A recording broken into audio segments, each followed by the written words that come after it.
நான் ஃபேஸ் பண்ண சில ஸ்ட்ரகிள்ஸ் அதை வந்து உங்கள்கிட்ட ஷேர் பண்ணலான்னு இருக்கேன். ஸோ சொந்த ஊர் ராமநாதபுரம். ராமநாதபுரத்துலேருந்து சென்னைக்கு வரணும். ஒரு பெரிய கனவு, சென்னையில் போய் நம்ம பெரிய சக்ஸஸ் ஆயிடணும். எங்கள் அப்பா வேறு அடிக்கடி சொல்லிட்டே இருப்பார், ஒரு மீனவனுடைய மகன் வந்து பெரிய ஆளாக வரணும், பெரிய ஆளாக வரணும். அது வேறு மண்டைக்குள்ள ஓடிட்டே இருக்குது. சரின்னு சொல்லிட்டு சென்னை வந்தேன் 2006. ஸோ இங்கே வந்ததுக்கப்புறம் தான் அந்த ரியாலிட்டியை நமக்கு தெரிஞ்சுது. ஸோ ஒரு கால் சென்டர் ஜாப் கூட நம்மளால் எடுக்க முடியல.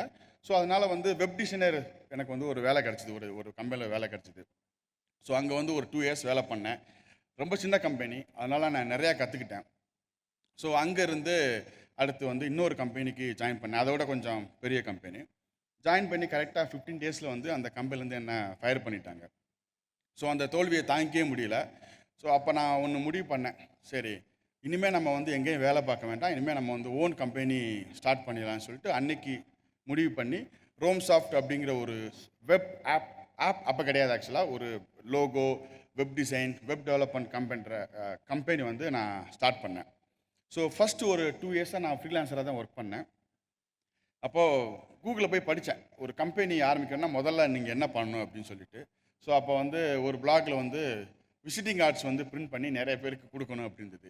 சரின்னு சொல்லிட்டு ஒரு 500 விசிட்டிங் கார்ட்ஸ் பிரிண்ட் பண்ணி சென்னையில் அந்த டி நகரில் பாண்டி பஜார் அந்த நிறையா ஸ்டோர்ஸ் இருக்கும் பார்த்துருக்கீங்களா. ஸோ ஒரு கடையிலையும் போய் நான் வந்து சாயங்காலம் போய் கொடுப்பேன், உங்களுக்கு வந்து லோகோ, வெப் டிசைன் பண்ணணும், எனக்கு நீங்கள் கான்டாக்ட் பண்ணுங்கள் அப்படின்னு சொல்லிட்டு ரொம்ப சந்தோஷமாக வந்து ஒரு 500 கார்ட்ஸை வந்து டிஸ்ட்ரிபியூட் பண்ணி முடிச்சாச்சு. டிஸ்ட்ரிபியூட் பண்ணி முடிச்சதுக்கப்புறம் தான் ரியலைஸ் பண்ணேன், எனக்கு ஒரு கால் கூட வரவே இல்லை. அப்புறம் உட்காந்து நான் யோசித்தேன், எனக்கு ஏன் காலே வரலை அப்படின்னு சொல்லிட்டு. சரி 500 பத்தாதாட்டு இருக்குது அப்படின்னு சொல்லிட்டு 1500 பிரிண்ட் பண்ணி மறுபடி கொடுக்க ஆரம்பித்தேன். ஸோ அப்படி தான் வந்து என்னுடைய ஜேர்னி ஸ்டார்ட் ஆனது. அப்புறம் கால்ஸ் வர ஆரம்பிச்சிது, சின்ன சின்ன ப்ராஜெக்ட்ஸ்லாம் பண்ண ஆரம்பித்தோம். 2010 வந்து ஆஃபீஸ், ஒரு சின்ன ரூமில் வந்து ஒரு ஆஃபீஸ் மாதிரி ப்ளேஸ் பண்ணி ஸ்டார்ட் பண்ணோம்.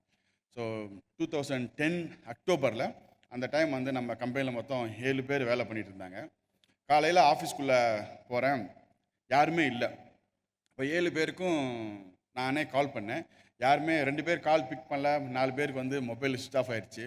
அப்புறம் தான் ரியலைஸ் பண்ணேன், 7 பேருமே வேலையை விட்டு நின்றுட்டாங்க. எனக்கு தெரியல, பட் அவங்களுக்குள்ளே தெரிஞ்சிருக்கு. ஏன்னா அது வந்து நான் அவங்கள குறையாக சொல்லலை, அது ஒரு சின்ன கம்பெனி, அங்கே குரோத் ரொம்ப கம்மியாக இருக்குதுன்னு சொல்லிட்டு அவங்க வந்து 7 பேருமே வேலையை விட்டு போயிட்டாங்க. என்னுடைய ஒரு 4 வருஷ போராட்டம் ஒரே நாளில் அப்படியே கீழே வந்துருச்சு. யாருமே இல்லை. திருப்பி நான் வந்து 2 வருஷத்துக்கு பின்னாடி போயிட்டேன்.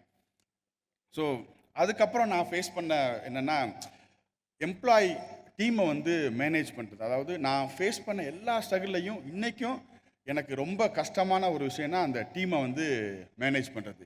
எப்படின்னா, சின்ன கம்பெனி, சேலரி நம்ம அதிகமாக கொடுக்க முடியாது, க்ரோத் ஃபினான்ஷியல் க்ரோத் வந்து ரொம்ப ரொம்ப கம்மியாக இருக்கும், பட் டெக்னாலஜி க்ரோத் வந்து கம்பேரிட்டிவ்லி ரொம்ப அதிகமாக இருக்கும். ஸோ எங்கள் ஆஃபீஸில் அப்போ 40 பேர் வேலை பார்த்துட்டு இருந்தாங்க. 40 பேரில் 98% வந்து பார்த்திங்கன்னா அவங்க வந்து அந்த வேலையில் வந்து சாட்டிஸ்ஃபைடு இல்லை, ஒரே கம்ப்ளைண்ட்டாக இருக்கும். அதாவது நான் கோவப்பட்டு அவங்கள வேலையை விட்டு அனுப்பணும் அப்படின்னு சொல்கிற அளவுக்கு நடந்துப்பாங்க, பயங்கர கம்ப்ளைண்ட்ஸாக இருக்கும். ஸோ அதெல்லாமே வந்து மேனேஜ் பண்ணி கொஞ்சம் கொஞ்சமாக வந்து டெவலப் பண்ணிட்டே இருந்தோம். எனக்கு வந்து ஸ்டார்ட் அப் பண்ணணும், ப்ராடக்ட் பேஸ்ட் கம்பெனி வந்து ரன் பண்ணணும் அப்படிங்கிறது எனக்கு ரொம்ப ஆசை. ஸோ அப்போ இருந்தே நான் என்ன பண்ணேன், ரோம் சாஃப்ட்ல இருந்துட்டு சின்ன சின்ன ஸ்டார்ட் அப்ஸ் வந்து நான் வந்து பில்ட் பண்ண ஸ்டார்ட் பண்ணேன். ஸோ இப்போ ஸ்டாப் குக் அப்படிங்கிற ஸ்டார்ட் அப் ஸ்விக்கி ஜொமேட்டோக்கு முன்னாடி நான் ஆரம்பித்து அது நான் ஃபெயில் ஆகிட்டேன். இப்போ போய் வந்து எனக்கு 8th ஸ்டார்ட் அப். இதுக்கு முன்னாடி 7 ஸ்டார்ட் அப் ஸ்டார்ட் பண்ணி 7மே வரிசையாக வந்து பேக் டு பேக் ஃபெயிலியர் ஆயிடுச்சு.